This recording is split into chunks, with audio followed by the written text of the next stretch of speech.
जय श्री राम। आप सभी वेदांत ज्योतिष के दर्शकों को मेरा नमस्कार।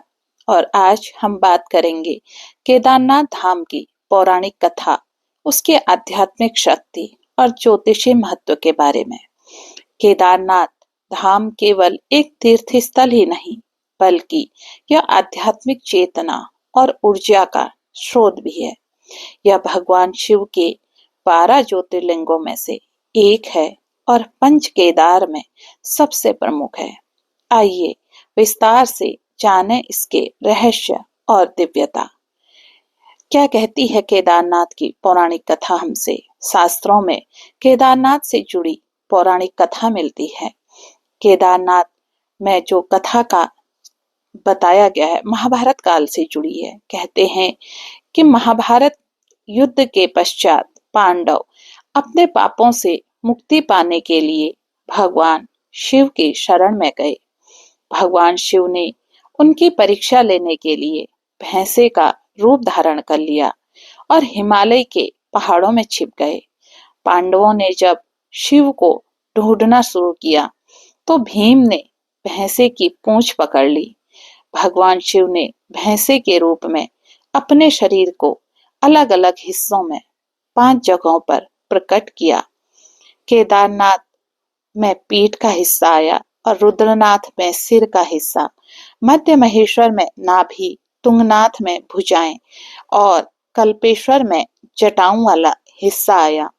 यही पंच केदार के रूप में प्रसिद्ध है। केदारनाथ में भगवान शिव का पीठ वाला भाग प्रकट हुआ, जिसे आज ज्योतिर्लिंग के रूप में पूजा जाता है। भगवान शिव का निवास। क्यों केदारनाथ धाम का इतना आध्यात्मिक महत्व है? क्योंकि यहाँ पर भगवान शिव का निवास है। भगवान शिव की दिव्य उपस्थिति का प्रतीक माना जाता है केदारनाथ धाम को। शिव के संहार और मोक्ष का देवता कहा गया है। इसलिए यहाँ आकर भक्त अपने पापों से मुक्ति और आत्मशुद्धि की कामना करते हैं। तीर्थ यात्रा का महत्व। 4 धाम यात्रा में केदारनाथ धाम एक महत्वपूर्ण स्थान रखता है। ऐसी मान्यता है कि केदारनाथ धाम की यात्रा से समस्त जीवन के कष्टों और पापों का नाश होता है।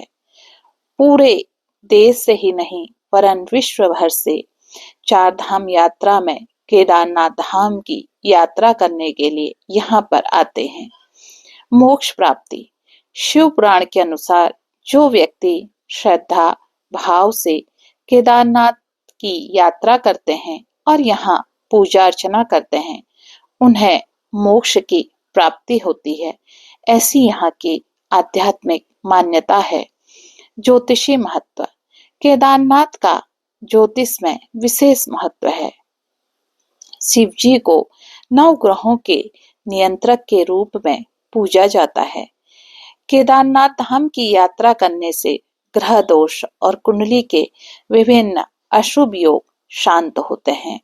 शनि और राहु, ये दोनों ऐसे ग्रह हैं जो केवल भगवान भोलेनाथ से ही डरते हैं। अगर हमारी कुंडली में शनि की महादशा हो, राहु की महादशा हो और वो हमें नेगेटिव रिजल्ट दे रहे हों, तो ऐसे में आपको भगवान शिव की आराधना करनी चाहिए। और भगवान शिव की पूजा अगर आप केदारनाथ धाम में जाकर करते हैं तो वहां पर आपके शनि और राहु के बुरे प्रभाव शांत हो जाते हैं। जो जातक शनि की 7.5 या राहु केतु की महादशा से प्रभावित होते हैं, उनके लिए केदारनाथ की यात्रा अत्यंत लाभकारी मानी जाती है। इसके अलावा अगर किसी की कुंडली में सारे ग्रह राहु केतु के बीच में हैं, कोई भी ग्रह बाहर नहीं है, तो इसे काल सर्प दोष माना जाता है। जिनकी कुंडली में ये होते हैं, अगर उनके लिए केदारनाथ धाम में जाकर पूजा की जाती है तो उन्हें भगवान भोलेनाथ का आशीर्वाद मिलता है और कुंडली में ये ग्रह अच्छे उसमें आपको रिजल्ट देने लग जाते हैं। अशुभ प्रभाव हमारे कुंडली के समाप्त हो जाते हैं। अगर किसी की कुंडली में मांगलिक दोष बना हुआ है और उसका विवाह इत्यादि नहीं हो रहा है, या पति पत्नी में आपस में कलेश बहुत ज्यादा है, आपस में बन नहीं रही है, तो ऐसे में अगर ये केदारनाथ धाम में जाकर विशेष पूजा अर्चना करते हैं तो ये दोष के दुष्प्रभाव जो है खत्म हो जाते हैं और दोनों के बीच में प्रेम भी उत्पन्न हो जाता है। धन और समृद्धि यहाँ पर जाकर मिलती है। अगर आपकी जन्म कुंडली में दूसरा घर, सेकंड हाउस और लाभ का घर, 11th हाउस मजबूत नहीं है, आपके पास धन की परेशानियां बनी हुई हैं, ऐसे में आप केदारनाथ धाम जाकर शिव जी की पूजा करते हैं, वहां अभिषेक करते हैं, दर्शन करते हैं, तो इससे जुड़ी आपकी आर्थिक परेशानियां समाप्त होती हैं। और अगर आप भयानक कर्ज में फंसे हुए हैं तो यहाँ पर पूजा करने से, दर्शन करने से आपको कर्ज मुक्ति भी यहाँ पर जाकर होती है। इसके अलावा आप संतान के लिए परेशान हैं, आपको संतान प्राप्त नहीं हो रही है और आप दोनों पति पत्नी मन से यहाँ की यात्रा, किसी भी साधन का आप उपयोग नहीं करते हैं। कौन सी जगह पर जहाँ से चढ़ाई लगती है, आप दोनों नंगे पैर वहां तक पैदल जाते हैं, तो अगर आपके संतान सब जगह से आप थक हार गए हैं और यहाँ पर जाकर आप भगवान शिव की आराधना करते हैं तो भगवान शिव आपको एक दिव्य संतान देते हैं। केदारनाथ में इसका ज्योतिष में बिल्कुल अलग ही इसमें महत्व है। इस भगवान शिव की अगर आप पूजा करते हैं तो अपने सारे ग्रह दोषों को आप ठीक कर लेते हैं। केदारनाथ में पूजा की विधि, किस तरह वहां पर पूजा करें, हमें क्या क्या चाहिए। सबसे पहले केदारनाथ धाम जाकर आप अभिषेक करते हैं तो वहां पर शिवलिंग में चढ़ाने के लिए जल, दूध और गंगा जल से अभिषेक करने का अपना विशेष महत्व है। इससे सभी दोषों का नाश होता है। बिल्व पत्र वहां पर अर्पण किए जाते हैं। भगवान शिव को बिल्व पत्र चढ़ाने से मानसिक शांति और मनोकामनाओं की पूर्ति होती है।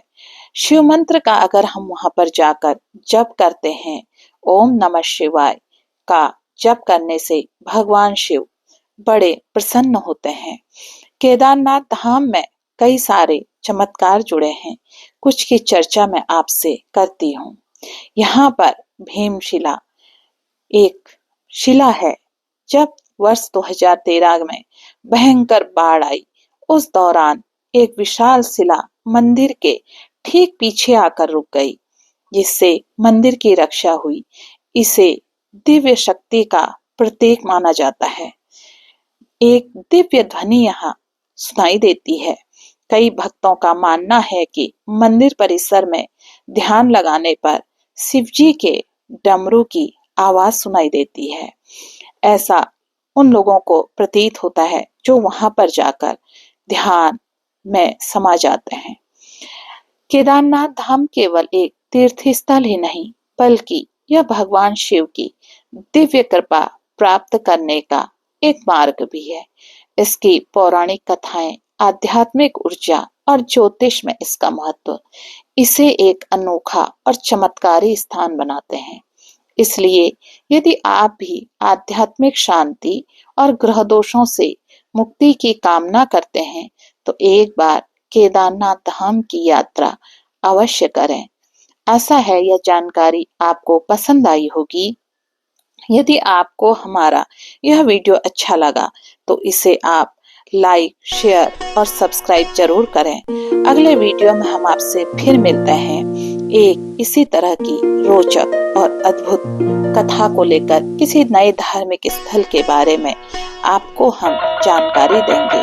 आप सभी दर्शकों से, श्रोताओं से मेरा निवेदन है, रात्रि 8 बजे मेरा लाइव प्रसारण होता है, उसमें जुड़िए। आप सभी को जय श्री राम, नमस्कार।